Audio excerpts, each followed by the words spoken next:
Hello, welcome my dear friends. Do you know why children fight or flight or freeze in certain situation? Well, let me explain this to you. Welcome to the Panchakosha Development Series. I am Dr. Rajni Rao, your friend and coach, and in today's session we will discuss about the hunter's brain.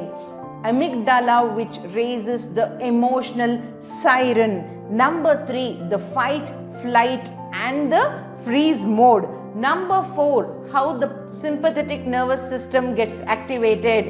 And finally, what happens to the brain when we are working constantly with the automatic sympathetic nervous system. And this episode is very important for you to understand the pranamaya kosha of the panchakosha development. So my dear friends, please pay attention and let me explain what is hunter's brain in a very simple way.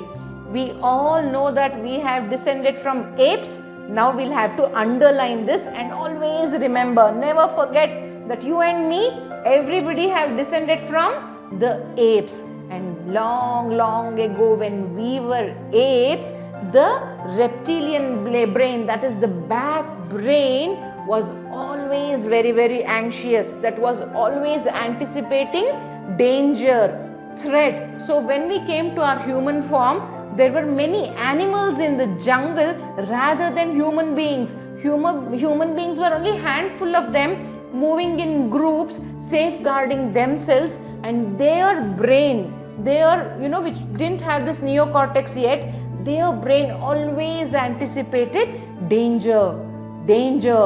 Will the lion come? Will the tree fall on me? Will a snake come and bite me? So these were the dangers that this brain constantly, without resting, anticipated. So this is called as hunter's brain, and this brain is still working in us.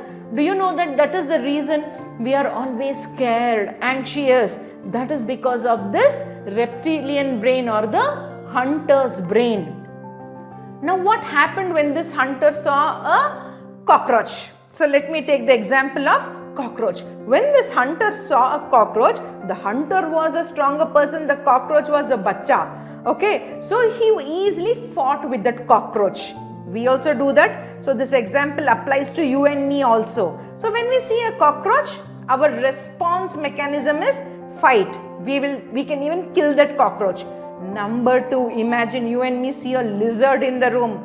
Will we try to fight with the lizard? No, we will run away. That means flight. Don't want this, even to see a lizard is scary. So we run away. Number 3, it's not cockroach, it's not lizard. If we see a snake, what will you do? Your brain will freeze. Not brain, you will also freeze and you will not know what to do, which way to go. So it will take some time for us to get in action. Do you know why? Do you know why did we respond either of the 3 ways? One is fight, next is flight, and number 3 is freeze, because of a small part of there is a small part present in our brain called as amygdala, which is almond shaped small part, which is a emotional siren. Whenever there is a threat, whenever there is a danger around, amygdala doesn't want us to be in danger and it raises an alarm, and only because of that alarm we either fight, flight or freeze. And now amygdala don't know whether it is for good or bad. For everything it keeps on beeping the siren and it's still working in our brains. So you must understand that amygdala is constantly beeping that danger alarm inside you, and this makes us either fight, flight or freeze. And when we are in any of these 3 mode, the automatic, we need not activate, the nervous system that operates within us gets automated and we respond with the sympathetic nervous system. That means we are always constantly fighting or running away in fear, or freezing means we are blank, not knowing what to do. And when we are activating from this sympathetic nervous system, all the other body systems like digestive system, respiratory system, circulatory system, nervous system, all other systems get hampered because all the cells, all the energy in our body is now focused to either fight, flight or freeze. All other system gets hampered in our body and we can never stay healthy.